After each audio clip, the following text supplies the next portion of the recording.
would you like to introduce yourself first? Like how you would like to tell viewers who you are, what you do? For sure. Hi guys, my name is Divya Fofani, and you might have seen me doing the wildest things, the craziest things, the things that you just only imagine to do. I am the guy who executes it, and yeah, I'm all around doing all kinds of bad things and also some kind of spiritual things. So I'm a mix of both worlds. So happy to be here with you, Shalini. When any brand approaches you, what's your first step? How do you collab? How do you decide? Do you have to collab with them? What's your go-through thing? 100%. In these times when influencer marketing is on a very high level, you need to also filter out that what kinds of brands that you are working with, that you're associating with. Because at the end of the day, there's a person watching that video, there's someone getting influenced by you. So you have to be very conscious. So the brands that I have associated with, touchwood, all those brands fit into my idea, align with my vision, brands that are representing India globally, brands that are well known on a global scale. I associate with those brands. Obviously, we have two, three sectors of brands that we don't associate with, which is gambling. We do not promote that, and obviously, our parliament also just launched a bill, which I feel very strongly, and it was a much needed change. So we don't promote that. We don't promote anything which would harm the youth or which would deviate the audience from a good lifestyle. So we are very conscious about picking the brands, and I feel personally the brands that I use, that I consume, I associate with them.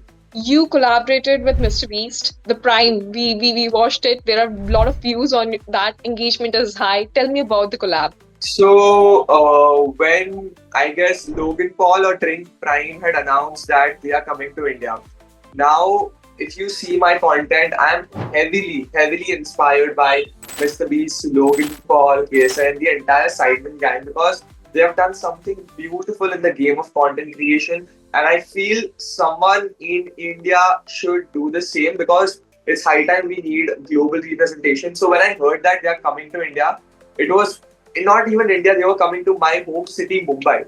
So it was my time to shine. I was like, these are my idols, these are my inspiration. I've seen them when I was a little kid, and I need to meet them anyhow. Like, content was secondary. The idea of just seeing them in person was primary, because when you see someone on a daily basis, when you draw inspiration, I actually break down their videos on my whiteboard. There's right over here. I research how do they do it. Why does MrBeast choose that angle? Why does Logan Paul say that particular line?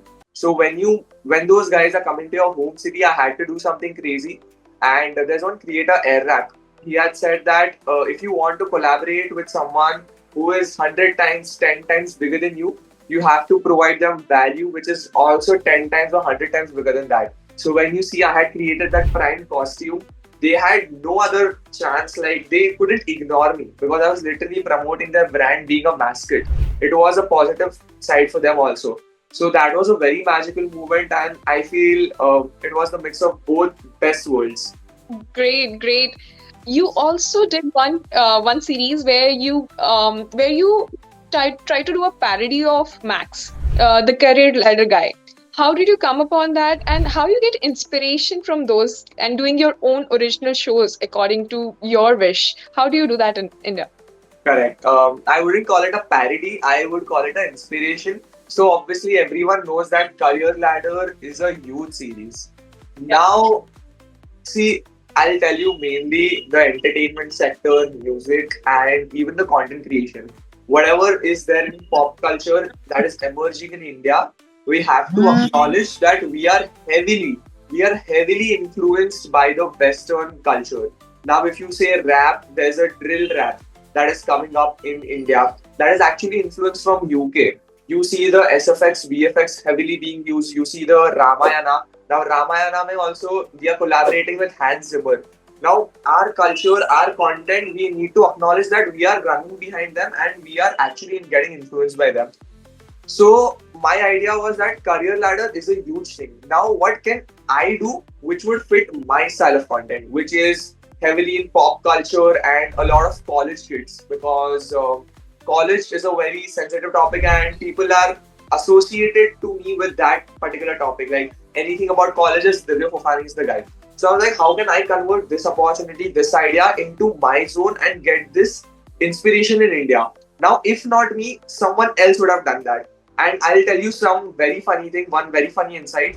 The day I was shooting that scam seat, someone Yeah. actually asked me like about the career and they were asking me questions. So I told this to someone else also that if I wouldn't have launched Scam Seed or if I wouldn't have drawn that inspiration from Max, someone else would have. So I just took the first mover advantage and I was like, okay, this is the idea, this is me. Now, how can I mix these two topics and create something of my own? So that is how Scam Seed was emerged.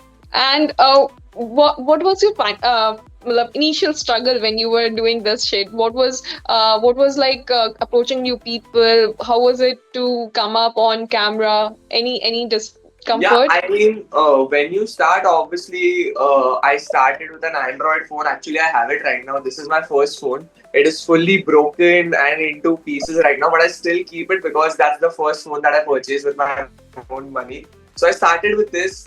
I wasn't fully equipped. I wasn't fully aware of the game, editing. I was a little insecure about how I looked on camera also. So these are the normal struggles that anyone who's starting content creation go through. But obviously, with discipline and with consistency, I guess you break through that. Can you tell us about your spiritual journey, like how you made content through it, how you associate with the religion, and how do you promote it?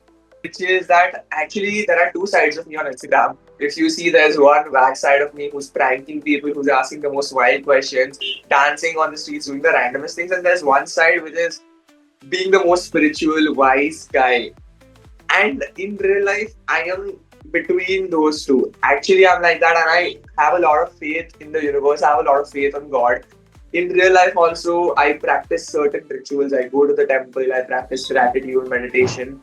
So initially, when you start content creation, you feel that showing that side of your personality wouldn't be cool. Would be a little cringe. Wearing a dhoti and a case, like why would the Gen Z audience or why would anyone in pop culture accept me? Because obviously this is a little uncool, orthodox. But I was like, everything in 2024, in 2025 is about accepting your own identity.